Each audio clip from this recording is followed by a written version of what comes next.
About this incident.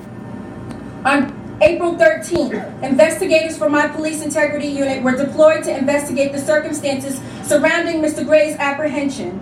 Over the course of our independent investigation in the untimely death of Mr. Gray, my team worked around the clock, 12 and 14-hour days, to canvass and interview dozens of witnesses, viewed numerous hours of video footage, repeatedly reviewed and listened to hours of police videotaped statements, surveyed the route, reviewed voluminous medical records, and we leveraged the information made available to us by the police department, the community, and the family of Mr. Gray. The findings of our comprehensive, thorough, and independent investigation, coupled with the medical examiner's determination that Mr. Gray's death was a homicide, which we received today, has led us to believe that we have probable cause to file criminal charges. The statement of probable cause is as follows. On April 12, 2015, between 8:45 and 9:15 a.m., near the corner of North Avenue and Mount Street, Lieutenant Brian Rice of the Baltimore Police Department, while on bike patrol with officers Garrett Miller and Edward Nero, made eye contact with Mr. Freddie Carlos Gray, Jr. Having made eye contact with Mr. Gray subsequently ran from Lieutenant Rice. Lieutenant Rice then dispatched over departmental radio that he was involved in a foot pursuit, at which time bike patrol officers Miller and Nero also began to pursue Mr. Gray. Having come in contact with the pursuing officers, Mr. Gray surrendered to officers Miller and Nero in the vicinity of the 1700 block of Pressbury Street. Officers Miller and Nero then handcuffed Mr. Gray and moved him to a location a few feet away from his surrendering location. Mr. Gray was then placed in a prone position with his arms handcuffed behind his back. It was at this time that Mr. Gray indicated that he could not breathe and requested an inhaler to no avail. Officers Miller and Nero then placed Mr. Gray in a seated position and subsequently found a knife clipped to the inside of his pants pocket. The blade of the knife was folded into the handle.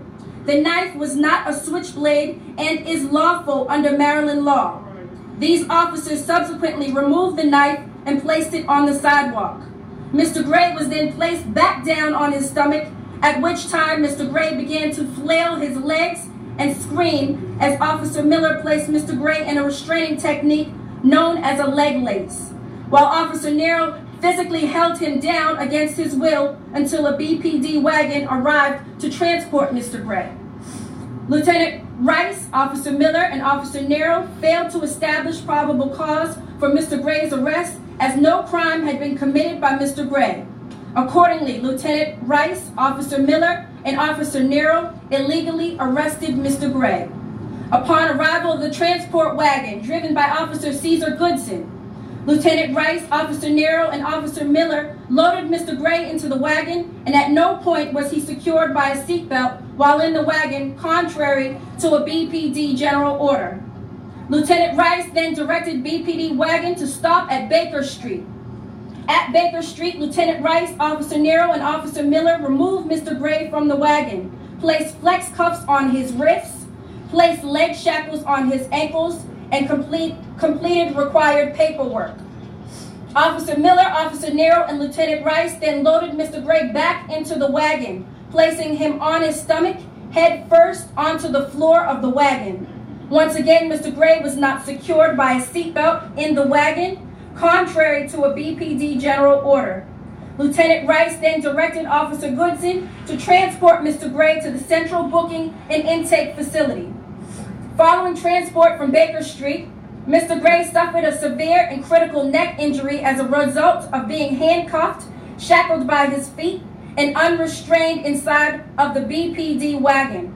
From Baker Street, Officer Goodson proceeded to the vicinity of Mosher Street and Fremont Avenue, where he subsequently parked the wagon and proceeded to the back of the wagon in order to observe Mr. Gray. Despite stopping for the purpose of checking on Mr. Gray's condition, at no point did he seek nor did he render any medical assistance for Mr. Gray.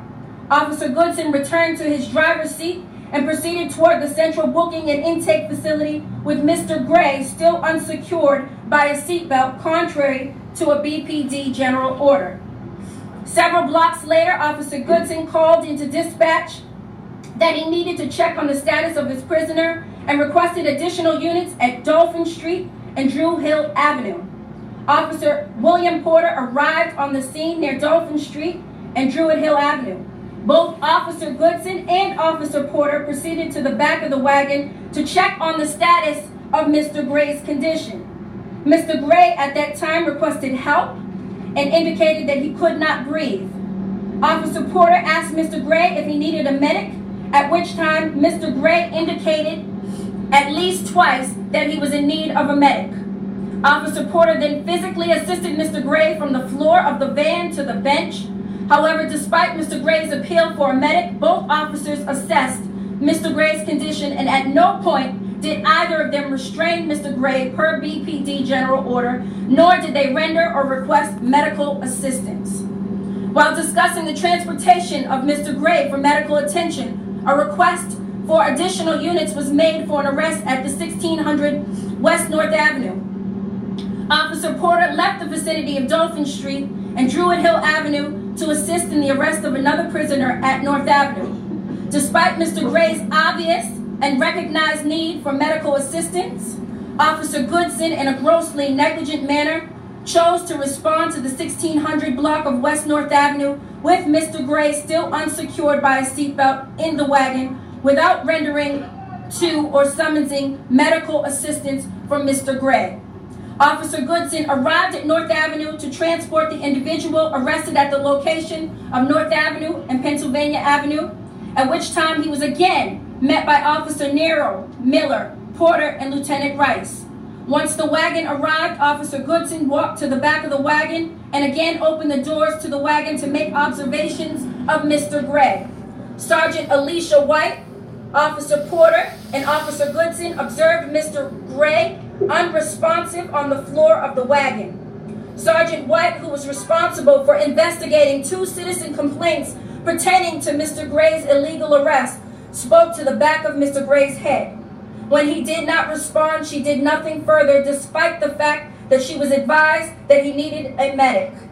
She made no effort to look or assess or determine his condition. Despite Mr. Gray's seriously deteriorating medical condition, no medical assistance was rendered or summoned for Mr. Gray at that time by any officer. After completing the North Avenue arrest and loading the additional prisoner into the opposite side of the wagon containing Mr. Gray, Officer Goodson then proceeded to the Western District Police Station, where, contrary to the BPD general order, he again failed to restrain Mr. Gray in the wagon for at least the 5th time. At the Western District Police Station, the defendant arrested at North Avenue was unloaded, escorted, and secured inside of the police station prior to attending to Mr. Gray. By the time Officer Zachary Novak, Sergeant White, and an unknown officer attempted to remove Mr. Gray from the wagon, Mr. Gray was no longer breathing at all. A medic was finally called to the scene, where upon arrival, the medic determined that Mr. Gray was now in cardiac arrest and was critically and severely injured. Mr. Gray was rushed to the University of Maryland Shock Trauma, where he underwent surgery. On April 19, 2015, Mr. Gray succumbed to his injuries and was pronounced dead. The manner of death, deemed a homicide by the Maryland State Medical Examiner, is believed to be the result of a fatal injury that occurred while Mr. Gray was unrestrained by a seatbelt in the custody of the Baltimore Police Department wagon. All events occurred in Baltimore City, state of Maryland. While each of these officers are presumed innocent until proven guilty, we have brought the following charges.